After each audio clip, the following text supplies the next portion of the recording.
os discos voadores, a história dos discos voadores.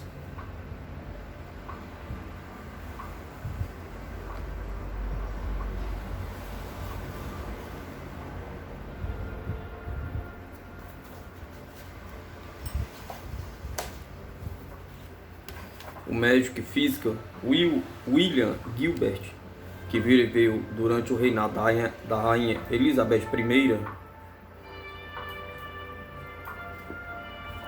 foi o descobridor do magnetismo. Foi ele quem primeiro imaginou a Terra como um grande ímã. No ano de 1600, sua grande obra, The Magnet, foi publicada, contendo os resultados de suas pesquisas. 366 anos se passaram desde que Gilbert escreveu seu trabalho. Atualmente sabe-se que o nosso planeta é um gerador eletromagnético e que todos os geradores eletromagnéticos produzem campos de força magnética, assim como todos nós. Sabemos também que o nosso Sol é um enorme gerador transformando hidrogênio em hélio a nosso favor. Sejam grandes ou pequenos, todos os corpos geradores produzem tais campos que são impelidos para frente em todas as direções por meio de linhas imaginárias chamadas linhas de força magnética. E essas linhas, por sua vez, ligam-se com todos os outros corpos geradores do universo.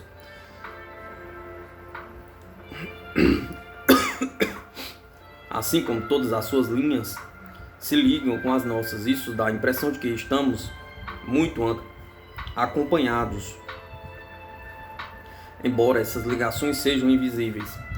Há algum tempo atrás, o nosso Sol e outras estrelas igual a ele recebiam apenas 2 nomes, com a exceção de Magneto, era chamado ou Sol ou Estrela. Atualmente, devido à revelação científica de suas atividades, esses mistérios foram decifrados e o mesmo adquiriu mais 2 nomes bem característicos.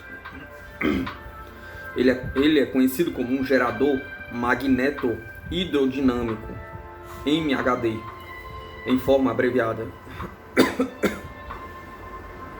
e como um reator de fusão de hidrogênio. Tudo isso é devido à sua capacidade de misturar o plasma, gás ionizado, do qual é composto com um campo magnético que converte o calor em energia elétrica em uma só etapa, sem artifício ou dispositivos mecânicos intermediários, o que é um feito notável.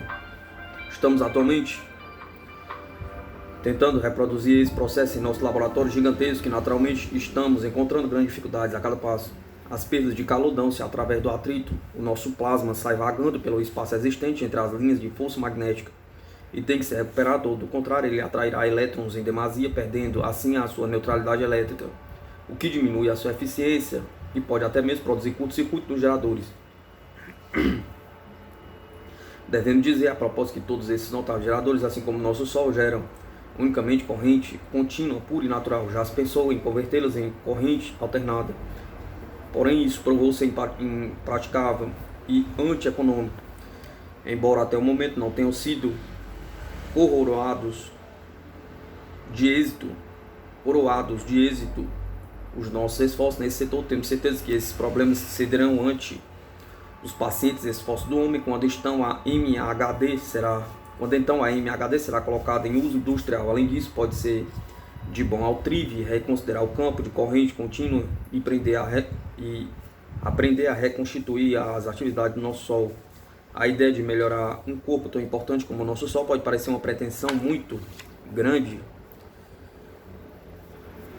Porém, a principal tarefa do homem não tem sido purificar e melhorar a natureza bruta de nosso planeta, a fim de que possamos sobreviver, pergunta.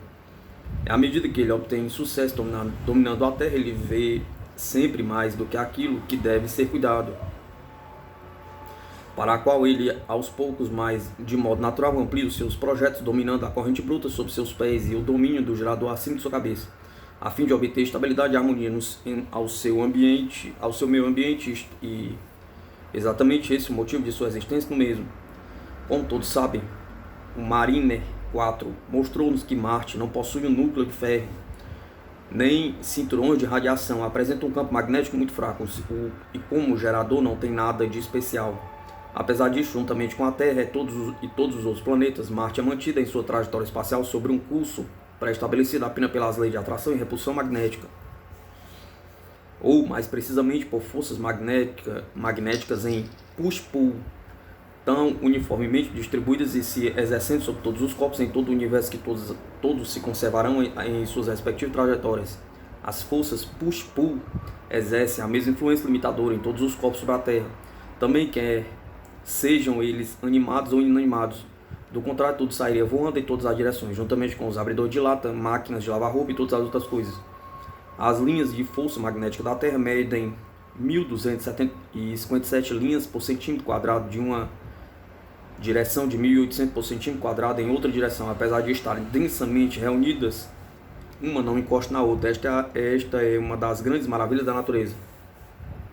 A esta altura alguém poderá dizer: o que tem isso de mais? Pergunta. Se elas são imaginárias, posso pensar nelas como se fossem bilhões de linhas e colocá-las no modo como eu quiser. Isso é verdade. O único problema é que não será possível captá-las e medi-las. Na realidade, linhas imaginárias é uma palavra conveniente para representar os campos de força reais e não imaginários, permitindo que se mostre de forma gráfica o que não pode ser visto a olho nu. A mesma maravilha é verdade em relação a nossos próprios corpos e todos os outros em qualquer parte. Nós não sentimos esses campos de força invisíveis saindo de nós e raramente observamos nossas ligações externas invisíveis, a menos que mudanças nos campos magnéticos do Sol, que se acredita sejam causadas pelas manchas solares, afetam a nossa ionosfera, provocando todo tipo de perturbações eletromagnéticas na Terra e nele. Percebemos isso principalmente em relação aos nossos receptores de rádio e televisão. Quantas vezes já aconteceu o leitor ligar um canal de televisão ou um certo número de kHz usados por uma estação em sua região e ficar admirado para ouvir uma irradiação proveniente de uma cidade que fica a 200 ou 300 milhas de distância? Pergunta. É verdade que isso é mais provável de acontecer nos Estados Unidos, mas apesar disso tem ocorrido em outros lugares. Em um dado momento o sinal estava nítido, e no seguinte alternado ou talvez mais forte, porém cheio de estática. Uma recepção fiel torna-se impossível nessas ocasiões, ou talvez devamos dizer que nossas ligações invisíveis estão muito em evidência nessas horas. Pois bem, nós reconhecemos que existe enorme distância entre a Terra e, digamos, Marte, ou Vênus. Numa conjunção menor, a distância da Terra a Vênus é de 24 milhões de milhas e dela a Marte é de mais de 34,5 milhões de milhas. Em seus pontos mais afastados de nós, essa distância atinge a 250 a 161 milhões de milhas, respectivamente. Uma distância apreciável. Mesmo assim, devemos nos lembrar que uma vez que saímos da pressão atmosférica, uma espaçonave se locomove em um vácuo onde existe muita atividade eletromagnética, porém não há resistência em relação às espaçonaves. Não é exigida nenhuma força ou empuxo no espaço sideral, a menos que se tenha um alvo determinado ou se esteja dirigido para um determinado planeta em um sistema solar vizinho. Os discos voadores podem viajar a velocidades praticamente ilimitadas no espaço livre, embora nós nos aventuramos a dizer que, devido ao sistema sui generis em propulsão de muitos deles, eles não são perturbados como nós somos pelos empecilhos atmosféricos que circundam muitos milhões de planetas desconhecidos. Eles apenas diminuem a marcha para não caírem nos mesmos. A velocidade da luz tem sido medida como sendo de 186 mil milhas por segundo, e até mesmo nossas primeiras experiências com motores fotogênicos indicam que viajar na velocidade da luz não é apenas um sonho quimérico, é em acréscimo a essas boas notícias. Os astrônomos descobriram recentemente que os quásares, abreviação de fontes quasi-estelares, o notável novo fenômeno celeste que despertou a curiosidade do mundo da astronomia, possui ondas de rádio de tal intensidade que são milhões de vezes maiores do que as de toda a Via Láctea reunidas. Nessas fontes nós temos uma energia que excede a velocidade da luz, sendo assim anulada a teoria que nada pode exceder a velocidade da luz. Pode até mesmo estar dentro das coisas possíveis que, uma vez que compreendemos o princípio eletromagnético responsável pela emissão dessas intensas ondas de rádio, possamos ser capazes de adaptá-las para muitas finalidades úteis, inclusive a propulsão das espaçonaves que nos permitiria saltar de um sistema solar para outro em muito menos tempo que a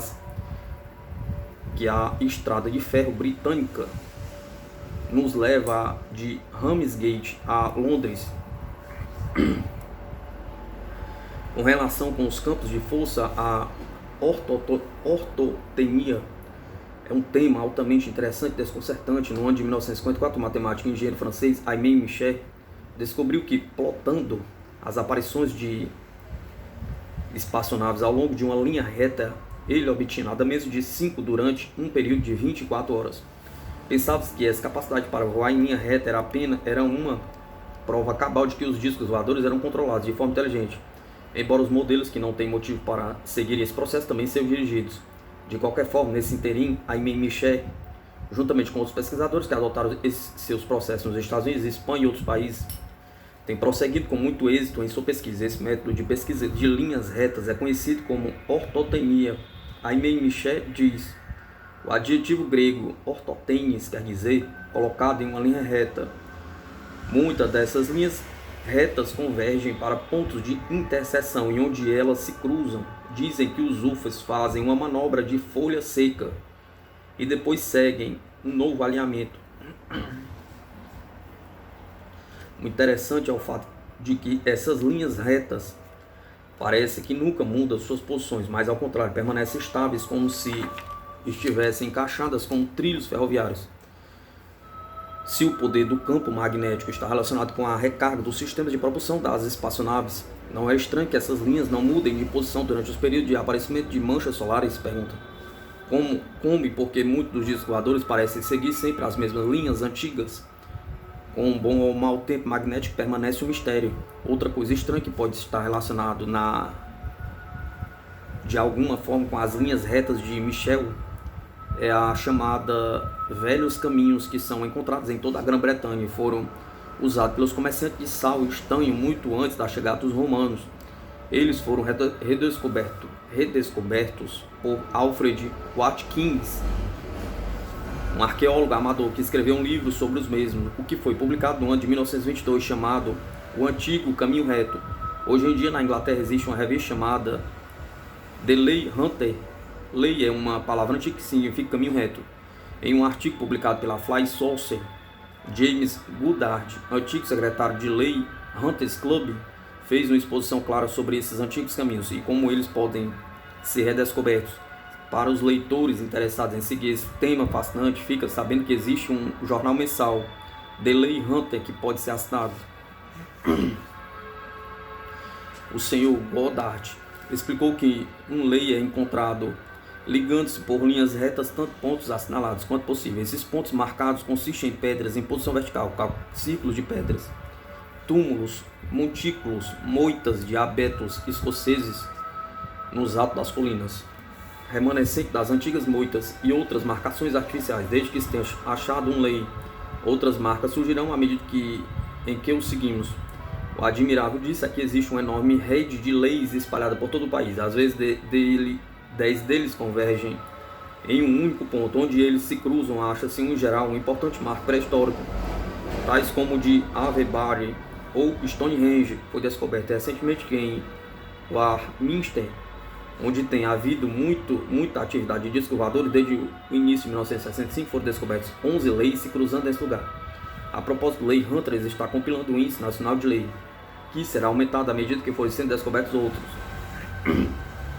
Ao que parece, esses leis podem também ser encontrados na França. Um pesquisador de discos e apaixonado caçador de lei, J.A. Duncan Weed, viajando em um feriado pelo norte da França, seguindo uma das linhas ortotênicas de Michel, obteve resultados surpreendentes. Ele encontrou uma touceira de silvestres em Mersanges e outras em Litertre. As mesmas pareciam assinalar pontos de cruzamento para discos. O pinheiro escocês acha-se também com frequência relacionado intimamente com os pontos de referência de leis, segundo observou Alfred Watkins. Naturalmente, esse assunto acha-se aberto para maiores pesquisas em relação aos caminhos retos de Alfred Watkins e as linhas retas de Aimé Michel. Elas parecem ser a mesma coisa, porém isso tem que ser provado e correlacionado antes de termos certeza absoluta. Como se vê, trata-se de um setor muito interessante, precisando de quem lhe dê atenção. Não podemos também deixar de imaginar quem seriam os primeiros homens que fizeram os leis. Quem foram os construtores dessa rede gigante de linhas retas e marcações? Pergunta. Esses leis existem em outros países, além da Inglaterra e da França? Pergunta. Foram eles construídos por alguma antiga civilização muito adiantada na Terra, em cooperação com a gente do espaço há muitos milênios, quando Parece ter existido um contato franco entre os planetas? Pergunta. E mais tarde seria possível que esses antigos caminhos e marcações tivessem sido conservados pelos comerciantes de sal e metais, oferecendo seus produtos nesses caminhos? Pergunta. Talvez fosse assim. Este e muitos outros aspectos interessantes do assunto aguardam uma pesquisa metódica. Os caçadores de leis estão fazendo um trabalho muito bom. Porém, precisam de maior número de membros a fim de permitir-lhes levar a cabo seu grande programa. Quem está interessado em procurar leis? Pergunta. Além dos leis do mundo inteiro, existem em certos lugares marcações esquisitas na superfície da Terra que podem ser bem vistas somente do ar. Por exemplo, na Inglaterra existe o célebre cavalo branco de Whiffington, situado no alto da colina do Cavalo Branco, em Berkshire Downs. A idade desse enorme efígie não está bem determinada, mas parece ser a mais antiga dos cavalos brancos esculpidos em solo inglês. É verdade que ela pode ser vista ao nível do sol devido à sua posição de destaque sobre o Vale do Cavalo Branco. E nos dias claros pode ser observada de uma distância de 15 a 20 milhas. 15 a 20 milhas. Entretanto, como possui 365 pés de comprimento, ela só pode ser vista integralmente do ar. Portanto, devemos admitir que ela foi feita para ser vista dessa forma. Ela certamente se torna um marco importante, mostrando o seu verdadeiro tamanho a uma grande distância, quando vista de avião. Outro marco terrestre de grandes proporções pode ser visto do ar. A Ashanti, situada em Glastonbury, Somerset, na região ocidental da Inglaterra. Um notável exemplo de trabalhos pré-históricos feitos na Terra. Ele foi chamado o Templo das Estrelas e ocupa uma área de 10 mil milhas de diâmetro, sendo um enorme planetário cujas colinas e cursos de água artificiais mostram os signos do zodíaco, reproduzindo um mapa dos céus em tamanho grande, o qual somente poderia ser destruído por séculos de abalos geológicos, e apresentava em seus elementos uma grande insofismável de ser mais antigo do que a Grande Pirâmide. A descoberta moderna desse antigo testemunho do homem deve ser atribuída inteiramente à falecida Mr. K.E. Maltwood, que traçou pela primeira vez os desenhos no solo e conseguiu que fossem fotografados no ar. Naturalmente, é dessa vista aérea que esse templo das estrelas sobressai de modo tão convincente em contraste. Uma pessoa que andasse por acaso no solo, a menos que ele soubesse o que está procurando, não notaria nada fora do comum. Ele foi feito para ser visto de cima. Assim também no Peru, na América do Sul, as famosas linhas Nazca foram descobertas há poucos anos por dois pilotos peruanos voando a 4.000 pés entre a cidade de Nazca e Palpa, no Peru. Sob as mesmas, no deserto arenoso, eles começaram a imaginar a figura de aves e outros desenhos. Um deles é de um homem usando uma coroa. E além disso, descobriram praticamente centenas de linhas retas se irradiando. A não ser que os incas tivessem chegado de avião há milhares de anos atrás, o que é muito improvável, essa notável rede de linhas irradiantes não seria notado por eles. O fato de eles terem construído a sua grande estrada costeira baseada nessas linhas parece mais do que nunca indicar que isso se passou assim. Mais tarde, os incas foram aniquilados pelos espanhóis. Outros povos vieram e habitaram a mesma região, não se sabe quantas vezes. E todavia, ao que parece, ninguém viu essas linhas. Isso ficou para dois aviadores modernos descobrirem voando. O que é muito curioso é que essas linhas e figuras não podem ser localizadas em uma altitude muito baixa. O desenho completo só pode ser visto de bem alto. Uma cientista alemã chamada Mary Reich fez um estudo profundo das linhas de Nazca e afirma que as condições climáticas fora do comum devem ter tido um notável efeito conservador, porque é quase certo que as mesmas têm milhares de anos de idade. Ela chegou também à conclusão de que as figuras de aves e outros desenhos foram feitas em uma data muito mais recente do que as linhas. George Hunt Williamson, em seu livro Road in the Sky, fez uma descrição minuciosa das linhas Nazca, inclusive as suas notáveis palestras com Maria Reich e os oficiais da Força Aérea Peruana a respeito delas. Será possível que essas linhas retas vistas de grande altura sobre Nazca assinalem fortes campos de força magnética? Pergunta. Em caso negativo, será que existem lugares no mundo em que essas marcas assinalem centros de força magnética onde os discos podem se reabastecer? Pergunta. É notável o grande número de montanhas tais como o Monte Kilimanjaro na África Oriental, o Monte Rainier e o Monte Shasta nos Estados Unidos, que têm sido noticiados como lugares onde os UFOs têm sido vistos pairando por longos períodos de tempo.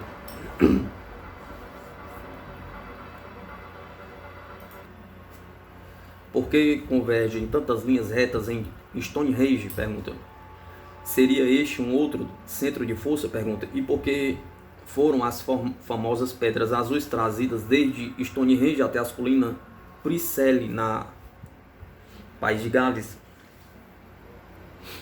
Teriam as pedras azuis certas propriedades especiais? Pergunta. Será que elas atuam como uma espécie de condensador para formar energia eletromagnética da mesma forma em que a piezoeletricidade faz em 20 tipos diferentes de estruturas cristalinas? Pergunta. De fato, o assunto que trata do efeito piezoelétrico nos cristais de quartzo, tais como o titanato de bário, o titanato zincornato de chumbo e muitos outros, é extenso, complexo e atraente. Muitos complexos para que possa ser tratado de algumas linhas. Basta dizer que, devido à sua estrutura atômica, eles podem armazenar energia, ativar transformadores e produzir voltagem até 20 mil volts sem muito esforço. Por exemplo, um cilindro de titano zincornato de chumbo com um comprimento de apenas 3/4 de uma polegada de 3/8 de polegada de diâmetro pode produzir até 35 mil volts com uma força aplicada de 10 mil libras por polegada quadrada.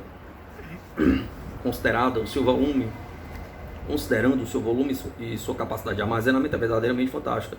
25 joules por centímetro cúbico, e não está fora de cogitação que algum dos sistemas de propulsão dos discos sejam capazes de utilizar o efeito piezoelétrico. Nesse caso, ele seria uma espécie de ativador. Alan Crawford, especialista no estudo desse efeito em cristais, escreveu um notável artigo sobre a piezoeletricidade, que foi publicado na revista Discovery. Para os leitores que desejarem maiores explicações sobre esse fenômeno pouco estudado, estão relacionados vários livros sobre piezoeletricidade na bibliografia deste livro.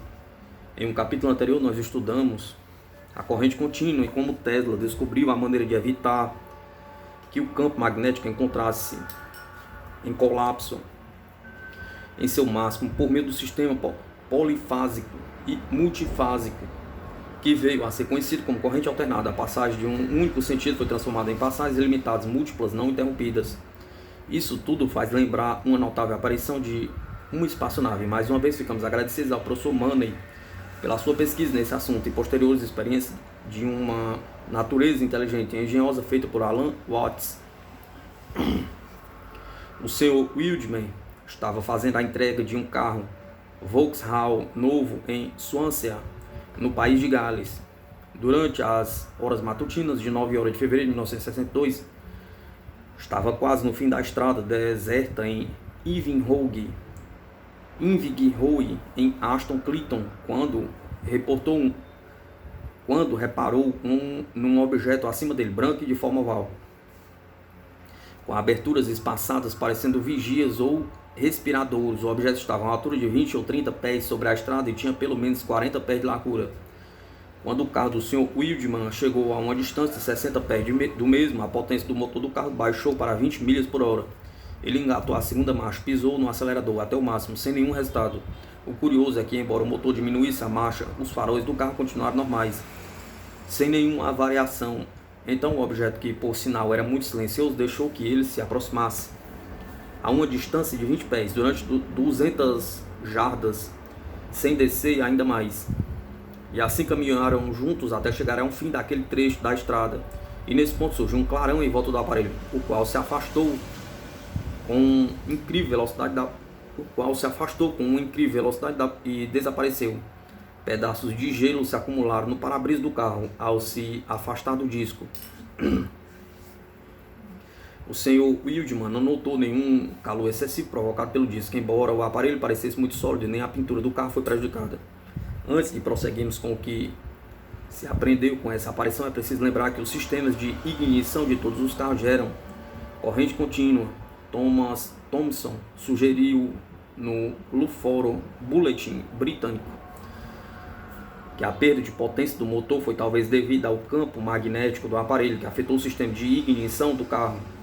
Foi então que Alan Watts teve a ideia genial de enrolar em uma forma de papelão uma bobina de fio de cobre esmaltado com 616 voltas, colocando a mesma sobre a bobina de ignição de um outro carro, um Victor Com um motor em ponto morto, Watts enviou uma corrente contínua através da bobina feita por ele. Nada sucedeu. Então ele tentou uma corrente alternada de 8 a 11,5 amperes a 50 ciclos por segundo. Pluft. Houve uma queda acentuada da potência do motor. Ele calculou de imediato, com o auxílio de uma fórmula da física, que um campo magnético alternado da ordem de 500 unidades tinha produzido esse efeito. Observando que a distância aproximada do UFO ao carro era de 20 pés, 4 metros. Ele calculou também pela lei do inverso dos quadrados que o poder do campo magnético a um pé do disco era, no caso, de 200.000 unidades. Um campo magnético muito forte. Ele observou também: tal potência de campo pode também ser obtida em laboratório atualmente utilizando magnetos supercondutores. É também interessante e importante observar que o poder do campo magnético a uma distância de 60 pés do UFO era 9 vezes maior do que o a 20 pés, 1.800.000 unidades. Uma outra aparição estudada pelo famoso cientista Willis Alan Webb apresenta uma notável semelhança em relação a um campo magnético alternado muito poderoso, embora nesse caso que o Sr. Webb citou em seu novo livro Mars Des New Frontiers, Marte, a nova fronteira. Existem duas diferenças notáveis, uma das quais é muito importante. O sistema de propulsão do aparelho utilizou o efeito Faraday, um princípio totalmente diverso baseado na relação da luz polarizada em um forte campo magnético. A segunda diferença, que achamos ser de importância secundária, é a de que o aparelho não era oval e sim de formato de um charuto. O problema agora é que podemos perguntar a essa altura por que esses campos magnéticos alternados tão poderosos somente diminuem os sistemas de ignição da corrente contínua ou fazem-nos para apenas momentaneamente? Pergunta. Por que esses sistemas de ignição não entram em curto-circuito, assim como um aparelho de corrente alternada, quando é ligado em uma saída de corrente contínua? Pergunta. Fizemos essa pergunta a um engenheiro eletricista que respondeu prontamente: as correntes contínuas e alternadas são tanto compatíveis como incompatíveis ao mesmo tempo. Nesse caso do Sr. Wildman, o sistema de ignição não entrou em curto porque a corrente foi apenas neutralizada da seguinte forma. A seguir, ele fez o desenho abaixo para mostrar como se encontram certos pontos nos dois tipos de corrente. Não seria por esse mesmo motivo que os rádios dos aviões e dos automóveis ficam apenas temporariamente interrompidos enquanto o UFO não se afasta? Pergunta. De onde provêm os discos voadores?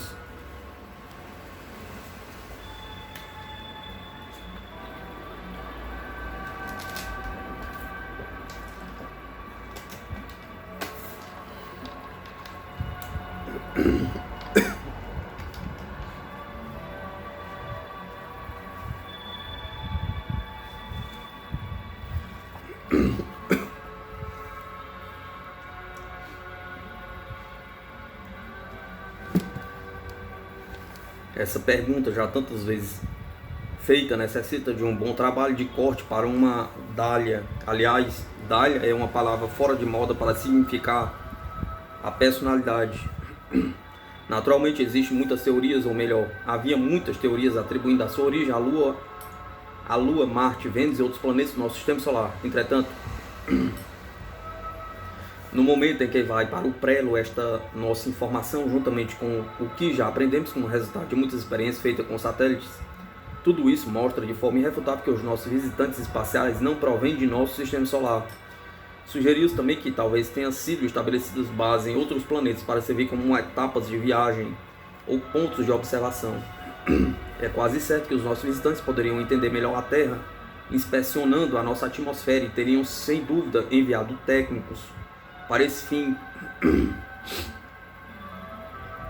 Mas devemos salientar como seria muito mais eficiente e confortável o uso de astronaves como ponto de parada e observação. Achamos que essa última forma é a que tem sido usada quase que exclusivamente.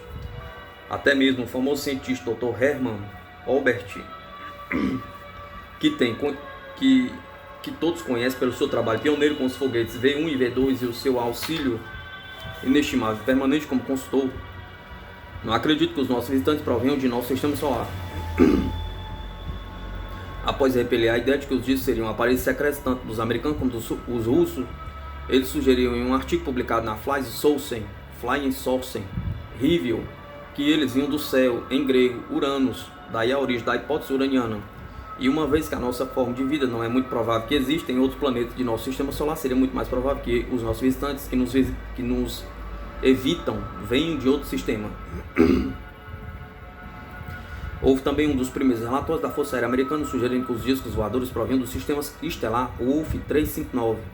Nisso existe um pensamento alentador. Seria verdade porque o sistema Wolf 359 mantém um calor estável sem tendência a se resfriar? Pergunta. Talvez. Entretanto, ele é formado por uma estrela azul branca com uma temperatura além de 18 mil graus centígrados, 3 vezes mais quente do que o nosso Sol de classificação G2, o que significa que para possuir o nosso tipo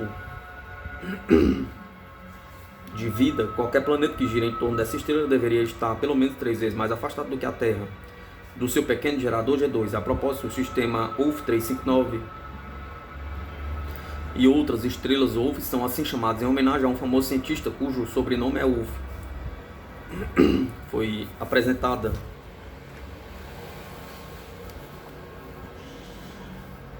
ainda uma outra teoria recentemente pelos cientistas. Dizem eles que é muito admissível que exista uma espécie de universo como se fosse um reflexo do nosso, no qual toda a matéria seja feita de antimatéria. Seria então possível que alguns dos discos tivessem origem neste lado oposto de nossa escala de energia? Pergunta.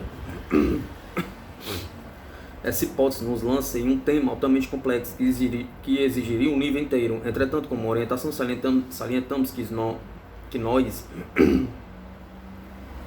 utilizamos apenas uma das 63 oitavas conhecidas comprimento de onda. Além delas e entre as mesmas existem oitavas ilimitadas que são tão invisíveis para nós como o lado de trás de nossa própria escala. É bom ter isso em mente quando se estiver cogitando da hipótese do anti-universo. Achamos também que a palavra antimatéria, que é uma das melhores para descrever o que poderia ser comparado a uma cópia xerox invisível de nosso universo.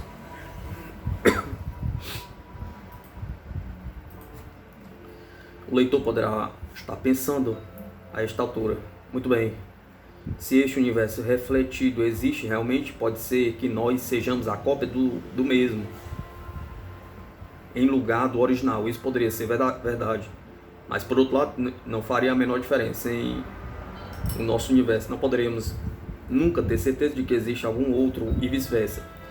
Seja como for, ambos seriam inseparáveis e completamente dependentes um do outro. E finalmente, uma teoria que pretende ter sido aventada seriamente por alguns escritores sobre o tema dos discos voadores é a que alega que os discos voadores podem vir do interior de nossa Terra.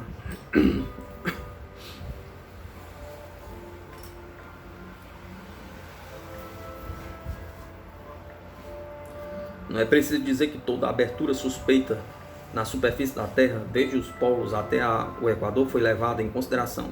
É interessante notar como aqueles que não estão mentalmente preparados para lidar com abstrações e não se dão bem com o seu inconsciente, os lobos cerebrais, têm sempre a necessidade psicológica de inventar alguma coisa verdadeira que existe em um interior. O fato de nós já conhecermos as condições existentes no interior da nossa Terra não faz diferença para eles.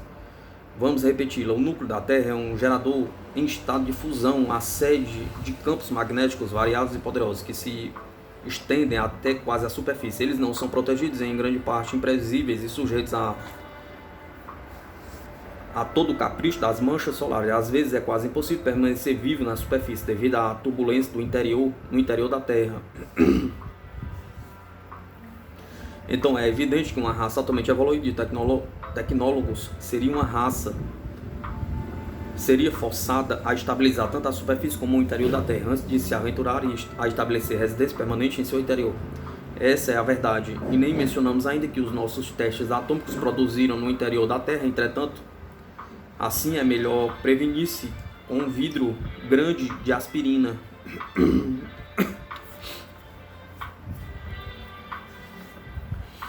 A seguir, trataremos de estudar o que foi observado até agora pelos telescópios comuns, como lentes variando entre 4 e 70 polegadas. O leitor poderá divertir-se muito com um telescópio, pode até fazer um piquenique com um binóculo de teatro.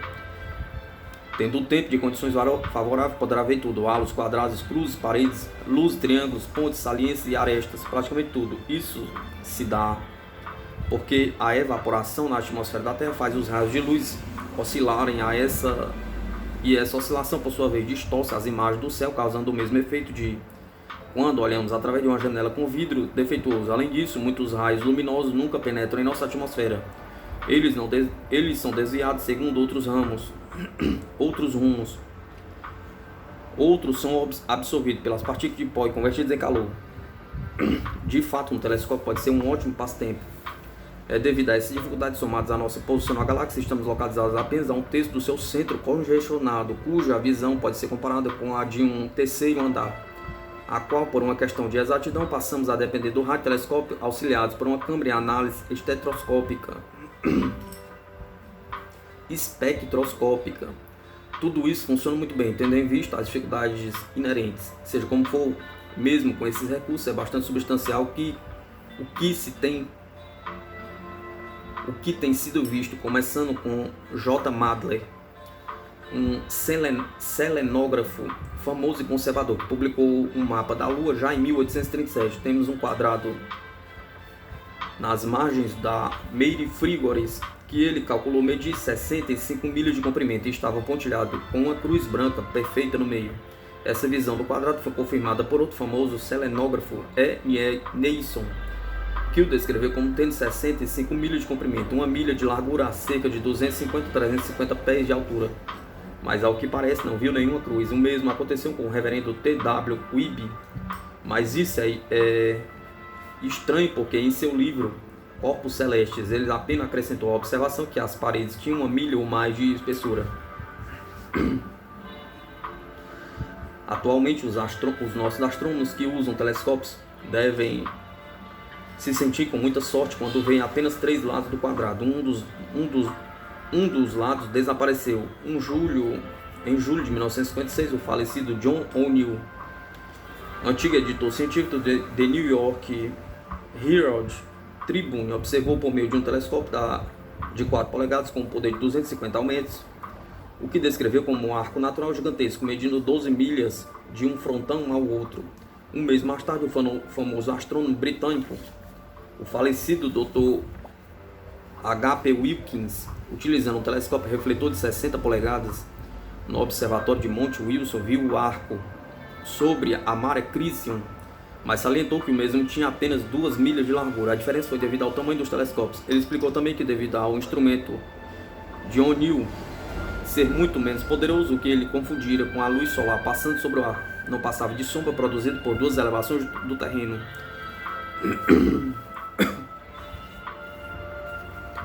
O Dr. Wilkins acredita que essa ponte seja um fenômeno natural, enquanto Willy Ley, por exemplo, acha que é uma ilusão de ótica.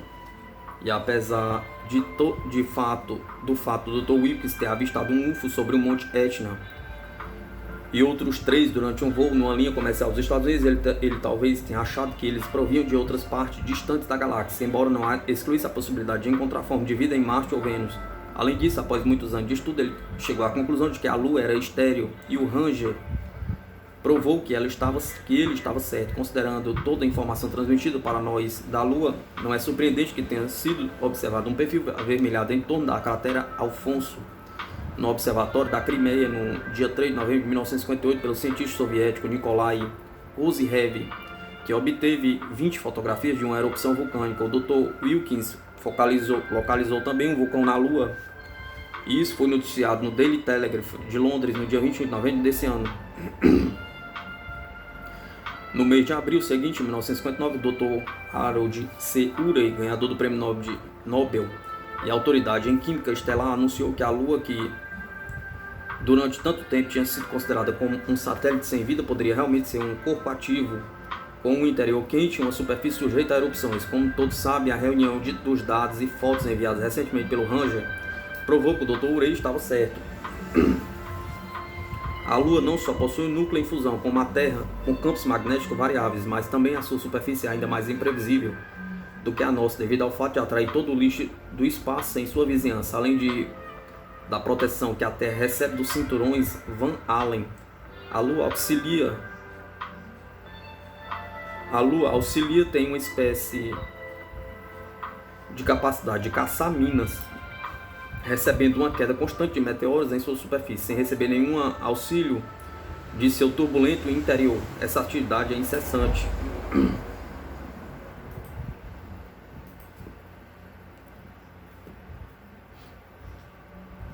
É isso que explica o aparecimento repentino e o desaparecimento de montículos brancos, faixas pretas e crateras que mudam constantemente de formato. Quanto a esta última, o Dr. Wilkins chama a nossa atenção para duas pequenas crateras localizadas no Mar da Fertilidade, chamadas Messier e Pickering, que se tornaram maiores e depois menores, mudando de forma oval para triangular, sem a menor restrição.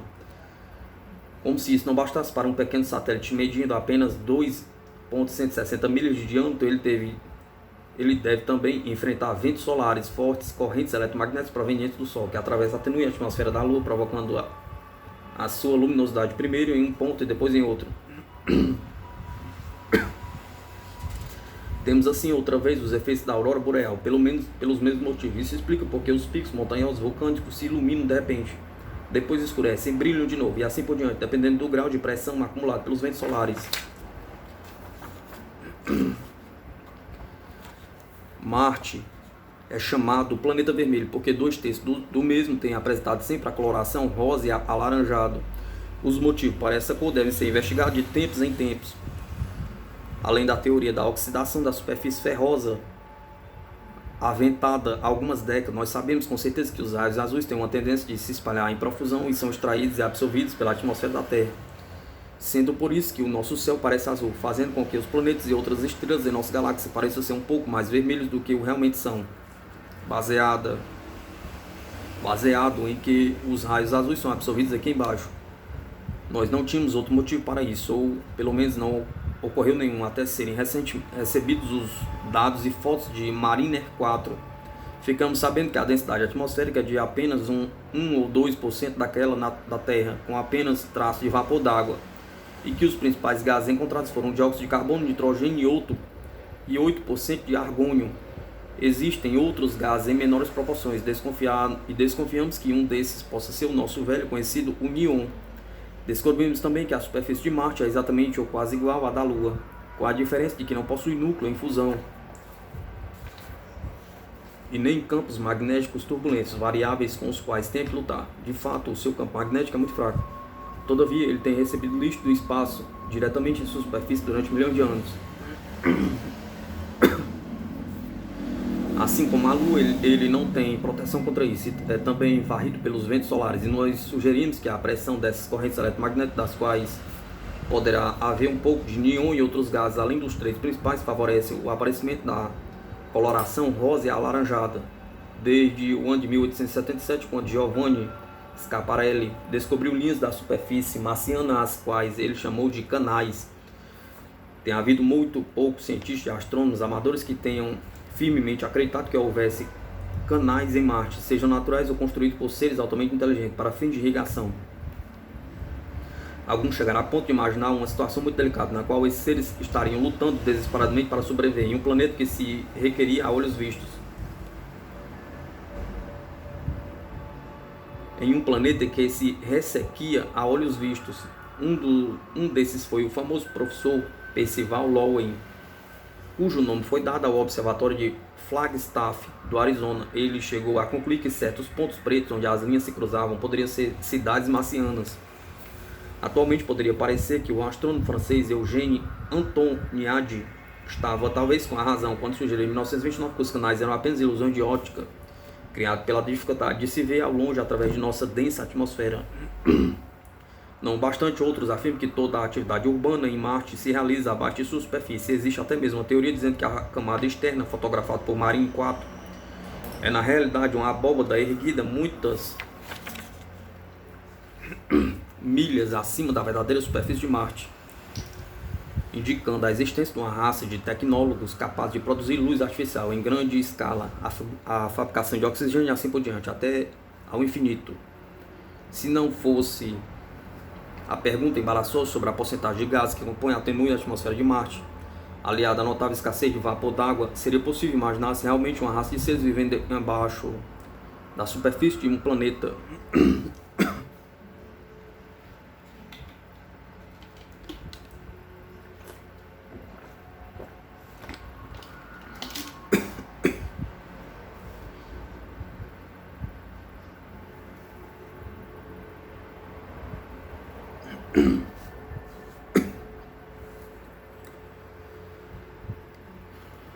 Onde não existe um núcleo em fusão para criar fortes campos magnéticos, sempre mudando de lugar e sempre a ponto de se tornar importunos, mesmo aqueles que visitam esse sistema vindos de outras partes da nossa galáxia. Acharia o mais conveniente, em minha opinião, utilizar ou acampar em grandes espaçonaves do que perambular em um lugar tão primitivo como Marte. A estação do trabalho, a extensão do trabalho necessário nos deixa perplexos. E por que dar início a um projeto tão grande antes de contar com alguns bilhões de operários, para não dizer alguns bilhões de cabeças pensantes? Atualmente, a utilidade de Marte não é uma coisa patente, porém, com um pouco de imaginação e capacidade científica, chegaremos sem dúvida a reconhecer o seu valor em recursos extras. Terminaremos por criar algum órgão útil no mesmo, se isso já não estiver acontecendo em Marte há milhões de anos. De modo geral, o enigma mais interessante se refere ao comportamento estranho de Phobos, um dos 2 pequenos satélites que giram ao redor de Marte, que foram descobertos já em 1877 pelo astrônomo americano Asaph Hall. Esses são os 2 únicos satélites em nosso sistema solar, com exceção daqueles lançados artificialmente pela Terra, que giram ao redor de seu planeta em órbitas circulares equatorianas. Todavia, as análises espectrográficas e radiotelescópicas mostraram que tanto Phobos como Deimos possuem apenas 10 e 5 milhas de diâmetro, respectivamente.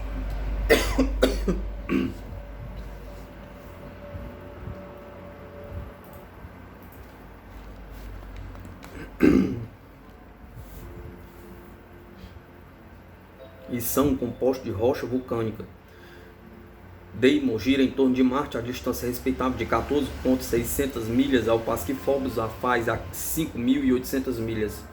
Phobos está chegando cada vez mais perto de Marte, o que é conhecido como retardo de maré, enquanto que Deimos, que deveria fazer o mesmo, não o faz. Além disso, o retardo de maré de Phobos é muito rápido. Naturalmente, ela não cairá em Marte dentro dos próximos 20 milhões de anos, mas isso não interessa. Phobos não é artificial, está agindo como se o fosse. Agora, examinando todos os dados fornecidos pela Marine 4, pode alguém dizer o que há com Phobos? Pergunta. Esse parece ser o único fenômeno que escapou à intuição do famoso e estimado Jonathan Swift, que, como devem estar lembrados em sua obra As Viagens de Gulliver, escrita 150 anos antes de Asaph Hall, descobriu os satélites, descreveu Phobos e Deimos com notável precisão. As suas distâncias do planeta e seus respectivos tamanhos, as suas estranhas órbitas e muitos outros detalhes que afastam toda possibilidade de pura coincidência matemática. Embora seja um tanto impróprio lembrar de Jonathan Swift nessa conjuntura, não é realmente fantástico o grau de sua previsão? Pergunta. Qual seria o processo eletromagnético utilizado por essa capacidade? Pergunta. Naturalmente, há uma resposta para isso. Até mesmo para essa pergunta perturbadora. E quem sabe, talvez um dos nossos leitores esteja destinado a encontrá-la.